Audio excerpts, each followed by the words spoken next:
Hey guys, it's Carolina here from KarolinasKrafts and welcome back to my channel.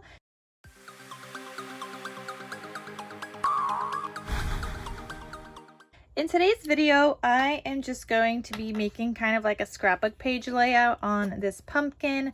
I was inspired by ThePoshPaperLady, who took like a already made pumpkin and layered it with paper. And then she had like, she bought two things from Dollar Tree and then had like a little stand for it.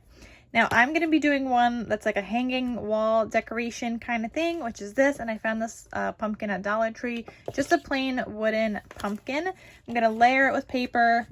I have some pieces cut out here. That's the cutest pumpkin in the patch. And I'm going to gift this to my sister. And I want to do like photo mats with like some clothespins and stuff. This is my idea. Then give this to her so that she could put little photos on here of my nephew Jaden, and I don't know, it's gonna be really cute, and she could change them out. So that's why I'm gonna do like little like clothespin things that she could like change out the photos as well.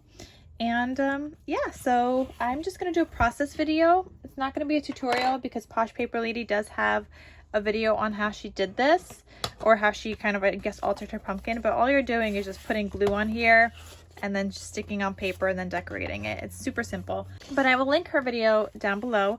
And I'm going to be using this, but I'm wondering if this is a little too small. Like, I'm using it because it's all already messed up, so I know I'll be getting rid of this eventually. But I don't know, maybe we'll just do it. And I don't want my paper to be like straight patterned. I kind of want it on an angle. So when I glue this down, that's how it's going to be. So I want to glue it down something like this. But I'm thinking I need to untie this. I think I'm going to untie it and then we'll tie it back later. That was super easy and we don't need this tag anymore. Okay, so I'm going to get some glue on here and we're going to stick it down and I'll show you guys the process video.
Okay guys, so that is it for my project right here. I think it turned out super duper cute. So my sister could hang this by the string. I could just tie it up again, or you know, whatever she wants. So that's gonna be like that. I don't know how good this is gonna hang anyway. I feel like it's going to be lopsided with that hole there, but that's where it was, so I guess that's how it's gonna be. So yeah, we layered the paper, I added some ribbon, and you guys saw that I added a second ribbon, and that's because after the first one, I didn't realize that with the glue, it was leaving like a darker mark. So I just layered a second one on top with some double-sided tape. So if you're placing ribbon down, I do suggest double-sided tape. And then I have this cute little thing that I print and cut that says cutest pumpkin in the patch. And then these guys aren't adhered because they're on a clothespin. So my sister could take these out, use it as the sizes, and then just change out the photos every year. So I think it turned out so cute, and I added the bow and a gemmy, and this was gifted to me. I want to say it's by Elaine, I think, and then I just added a gemmy, and it looks so cute there. But yeah, so none of these sides aren't stuck down, so she could add her photos. You guys can see here, it just comes right back out. So I think it turned out really cute, and I can't wait to see this with some photos in here. Very, very cute. So that is it guys for today's video. Thank you guys so much for watching. I hope you guys enjoyed the process video, and I'll see you guys in my next crafty video. I'll talk to you soon. Bye.